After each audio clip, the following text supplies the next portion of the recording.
दशरथ महाराज को सुमंत ने पंडित कह दिया। बोले महाराज तुम पंडित ज्ञानी। सुमंत जी को पंडित कह दिया दशरथ जी को सुमंत जी ने। और अयोध्या में सब पंडित थे, सब गुणज्ञ सब पंडित ज्ञाता। बोले पंडित की परिभाषा क्या है? बोले गीता में पंडित की परिभाषा दी है कि यस्य सर्वे समान काम संकल्प वर्जित ज्ञानादग्धि कर्मणो तमो पंडितो बुधा। जिससे सारे संकल्प मिट गए हैं, जो संकल्प विकल्प चिंतन नहीं करता, जो चिंता नहीं करता केवल चिंतन करता है,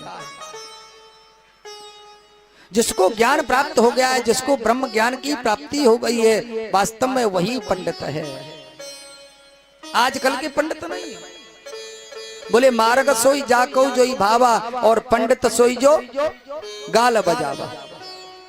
वो पंडित नहीं है, आज के कलयुगी पंडित नहीं।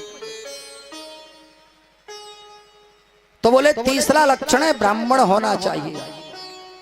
हर किसी को कथा करने का अधिकार नहीं है। अब हर जाति में महाराज वक्ता हो गए,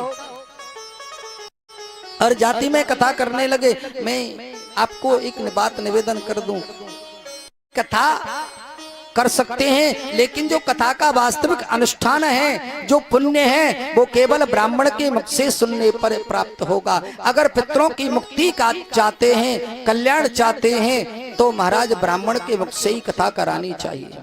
अब तो महाराज माता बहनें भी कथा करने लगी। नियम नहीं है कि माताओं को महाराज व्यास गद्दी पर बिठाया जाए, वक्ता गद्दी पर बिठाया जाए। भगवान का गुणानुवाद करने का अधिकार है, लेकिन महाराज भागवत करने का अधिकार नहीं है।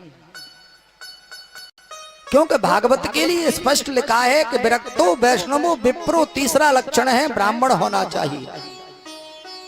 ब्राह्मणी नहीं लिखी है, चाहे ब्राह्मणी ही क्यों न हो, लेकिन माताओं बहनों को कथा नहीं करनी चाहिए।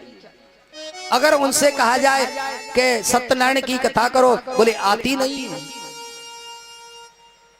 और किसी से कहो कि श्राद्ध, बोले श्राद्ध में जाया करो, बोले श्राद्ध में नहीं जा सकते। विवाह शादी करें, बोले विवाह शादी भी नहीं आती। बोले तेरे में कराने के लिए चले जाओ, बोले नहीं हम तो भागवत कर सकते। बोले भागवत इतना छोटा काम नहीं है, भागवत ये यज्ञ के समान है, हर किसी के बस की बात नहीं है। भागवत का वक्ता होना चाहिए, वाचक नहीं होना चाहिए। कथा वाचक से कथा नहीं